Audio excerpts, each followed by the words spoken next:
Добрий день всім. З вами Ольга. Good afternoon, everybody. I'm Ольга Atamanova, Media Center Ukraine, and Ukrinform welcomes you.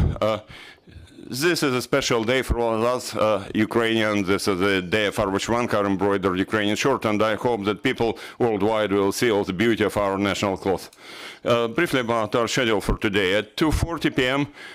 We will have here in our studio Alexei Gromov, Brigadier General, Deputy Head of the main Operations Directorate of the General Staff of Ukrainian Armed Forces, as well as the spokesperson of the State Emergency Service, Alexander Kharunzhy, and we'll discuss with them the current operational situation at the front lines.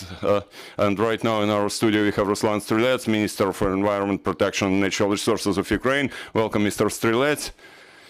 And my first question for you will be this, which is logical, is about the hot areas of the or hotspots. What is the damage caused by Russia to us? How would they assess this damage? Good afternoon.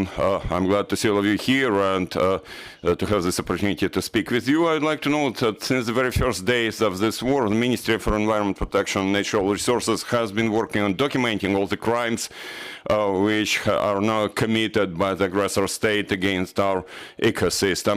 It's extremely important to us. Since the very first of the days, everybody's attention was focused on Chernobyl area.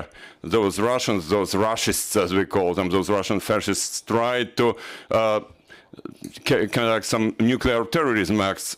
They caused a lot of damage to our Chernobyl biosphere reserve, which is extremely important as a natural preservation facility for us.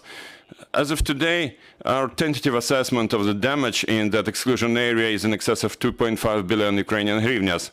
They have damaged the system of monitoring, of radiation situation monitoring, so we have lost access to information about the radiation in the exclusion area. Now, part of those stations resume their operations, and we have now been working on enabling online sharing of this information with all Ukrainians. They have destroyed the latest generation central analytical lab in the city of Chernobyl, which had about almost 100 modern devices, modern units, which have nothing similar in Europe. They have destroyed and stole a lot of computer equipment we have now been working on restoring and recovering it. There is that unique preservation area, Chernobyl preservation area, as I said, and almost 12,000 hectares have been destroyed by fire. There's huge losses for flora and fauna, and we understand that we have lost forever part of this ecosystem. The invaders, occupants, left a lot of explosives when leaving. They mined all the territory, and at the moment, people from the State Emergency Service, jointly with employees of the exclusion zone, have been working on demining of that territory for us to get access to that territory. Documenting of environmental crimes is going on every day by State Environment Inspection. The headquarters created under the State Environment Inspection, which has also parliament members, people's deputies of Ukraine. I'd like to especially thank them for that. For the last 20 years, this has been the very first military conflict on the global scale with such wide-scale damage caused to the environment. Russian rockets and missiles have been hitting our oil depots, thermal power plants, chemical factories, and definitely it affects the environment. Their forest fires and valuable natural preservation areas are destroyed. Currently, we already have 245 cases of ecocide documented in Ukraine, including the Black Sea. 34 cases have been documented in Kyiv Oblast, which is the highest level today, 28 cases in Donetsk Oblast, 22 cases in Dnipropetrovsk Oblast, and 22 cases in Luhansk Oblast. Those activities to document those environmental crimes continue. We receive a lot of assistance from Poland in those activities. Yesterday I had a meeting with the Minister of Climate and Environment of the Republic of Poland, Anna Moska. We had a very productive day. We have had a lot of meetings. We visited also those areas in Kyiv Oblast which were active combat areas. And we agreed we agreed that we already had some equipment provided as assistance, 12 vehicles provided by our forest employees and for our people. We agreed that we'll continue that cooperation. Anna Mosgla separately promised us to provide us with a modern mobile lab, which will help us in documenting the damage, and it will show in real time online, it will show the Ukrainians the real situation with our environment. Also, we have agreed upon synchronizing interoperation between our central governmental authorities, State Water Agency, State Environmental Inspectorate, State State Soil Service, and we will use that invaluable experience that Poland's had. Definitely, I will say we definitely need changes and reforms to change those central governmental authorities, and I'm sure that Polish colleagues will provide us with really useful assistance for us to recover our environment. Yesterday there was information about possible environmental catastrophe in the Sea of Azov. So what are actually dangers for us? What are the threats resulting from that bombing of Azovstal, and could we prevent that catastrophe from happening? I have to say that, first of all, that territory is not, say, quiet in terms of warfare, in terms of hostilities at the moment.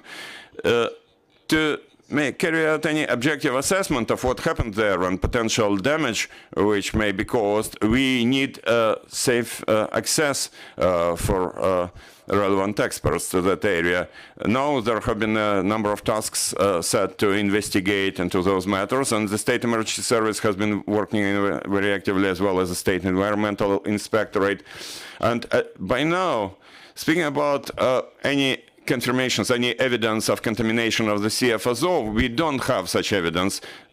Still, we have already reviewed the emergency plans that factory had. We have obtained information about that contaminant and how it could affect the environment. And I have to say that after reviewing that information, after establishing potential risks, we will provide separate statements, separate messages about that matter. At the moment, before we thoroughly reviewed, we have been thoroughly reviewing that matter involving all leading experts, including researchers, scientists, and I'm sure that very soon they will provide us with some objective assessment, evaluation, which will be shared so that nobody would share any fake information, so that we would only use official information based on facts. What are the prospects of applying to the International Court, the UN, based on those facts you documented? I have to say that currently, while documenting the damage, we have also been actively communicating with the European Commission. We maintain permanent communications with our European Commissioner, Evgeny Sienkiewicz. He is the European Commissioner for the Environment and Seas, and he has been helping us a lot. This help includes us getting part of that LIFE program, which has been providing funding for 30 years for environmental projects on the global scale. For us, to join the European Union and to file all those lawsuits, quality lawsuits to international courts, we will get methodological support, also including support from our Polish colleagues. Currently, there are those 245 cases of ecocide, but we also have more than 1,500 of facts where our soil has been spoiled and our environmental system has been damaged. All those things are documented, and we verify that information. And again, with Minister Anna Mosgla, we agreed that we will verify that those damages are calculated properly and documented properly. Now we have legal firms, law firms working with us, some top 5 law firms worldwide, and they also help us to properly organize those activities, to document those things for them to stand in international courts. Our goal is to get those damages recovered as much as possible, damages to the environment. I mean, I also have to say that in the Cabinet of Ministers of Ukraine, it's structured in such a way that each and every ministry which has some unit reporting to it, like, for example, State Environmental Inspectorate, those relevant ministries develop methodologies in the respective areas, because we understand that we didn't have such methodology before this war. Now we have already got 3 methodologies, and there has been a resolution by the Cabinet of Ministers of Ukraine establishing a list of such methodologies. We still have some time to work on them. We have been working 24/7, and whatever we have documented, we'll put through those methodologies. We'll get it verified with other European partners who have proper expertise in those matters, and I'm sure that within the general case all those damages will be submitted to international courts. How do you control access to underground resources during the war? We have had a very long and deep meeting with the head of that subsoil agency. President of Ukraine, President Zelensky of Ukraine, has set a task that we should provide convenient access to subsoil resources while maintaining control over their use. We clearly understand that Ukraine will have to recover, and all that damage made today, all those infrastructural facilities that we unfortunately have been losing now, we will restore them, no doubt about that, and we'll need access to natural resources, which are basically to be used as raw materials for such recovery, for such restoration and rebuilding of Ukrainian economy. So now we have to provide convenient atmosphere for those investment cases, to provide good access to subsoil resources, underground resources, and to maintain full control of all those subsoil resources being used. Because even when there are some facts of illegal use of such subsoil resources, such companies should at least get all those proper documents executed, and should pay their taxes, because, again, now taxes are an important source which we have to use to provide the state central budget of Ukraine with funds for our army to be productive, and to be able to fight against the invaders. Dear colleagues, you're welcome with your questions. Thank you. Could you please tell us whether there are any problems about radiation waste because of the destruction, and how to resolve those problems, if any? My second question is this: whether you have sufficient numbers of experts able to evaluate the damage caused to the environment. Is there any problem about the personnel, about training, about maybe licensing of such stuff? And my last question is about the recent fires in Vyshgorod district. Have they affected in any way the situation in the Chernobyl exclusion area and the radiation background level? Thank you. Let's start with your last question. Indeed, there have been wide mass-scale fires. It was difficult to extinguish them because a huge area has been mined, and we even have, unfortunately, we even have some information about some special fire extinguishing equipment being lost because of mines being placed also in those places where nobody would expect mines there. Those fires affected the atmosphere, the air, first of all, and indeed there has been some uncontrolled contamination, we understand, but it has not affected the radiation background in any significant way. I have to say that every day at 8 a.m. I receive information about the radiation situation at all those stations we have in Ukraine, including Chernobyl exclusion area. And, no one day of this war we saw no excess of those levels, except for those days where the invaders were moving across that exclusion area with their equipment and causing radioactive dust into the air. So now since the situation is stable. Also, I'd like to remind you that the Ministry of Environment Protection presented on the last week a new application which is called Eco-Zagroza, Eco-Threat. Now it's available in both the App Store and Google Market. Market, Google Play Market. Any Ukrainian is welcome to download that application. There was information about the atmospheric air, about the information coming from radiation monitoring stations. It's available to anybody. Also, you can use this application to document, to report any environmental crime by an invader, not only by invaders, but anybody. And you can send that information with a photo, with geopositioning data to the ministry. So everybody is welcome to use that application. I'd like to reassure you that we have a separate unit which provides support for that application, and every report is processed, and if there are any reports about any invaders' equipment being seen or any military action, that information is passed to the relevant ministry to be processed. But those issues about the environment are sent to the State Environmental Inspectorate or to local self-government bodies.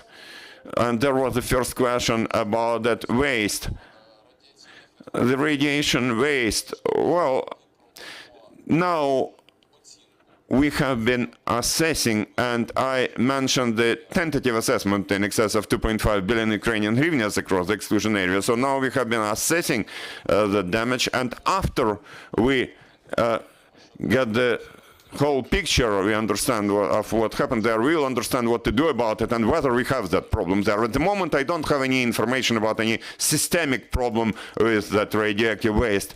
So I think that currently there is no such problem. With regard to experts, to staff, I'd like to emphasize it again that a lot of experts, lawyers, environment specialists, psychologists, and even just lay people who care, they come to the ministry and they start working. Now we enable everybody to do something. For example, I'd like to remind you that there has been the Ukraine's Recovery Council under the President of Ukraine, and there is a separate team which is called Environmental Safety. It's led by the Ministry of Environment Protection, the chairman of the Specialized Parliamentary Committee for the Environment, and deputy head of Presidential Office. And within that group, we have already had more than 100 experts who expressed their willingness to work in that team. And the task of that team, of that group, subgroup under that, within that council is to develop within 2 months some steps which would enable us to build a new modern European Ukraine. And that subgroup or group for environmental safety has been working on moving towards Euro integration, implementing respective directives, recovering our, restoring, rebuilding our cities using new technologies, not restoring industry based on old, outdated standards. So there are many experts, but doors are open for everybody, and anybody who will come even with any one idea will be able to join our joint activities. Thank you. Any more questions? You're welcome.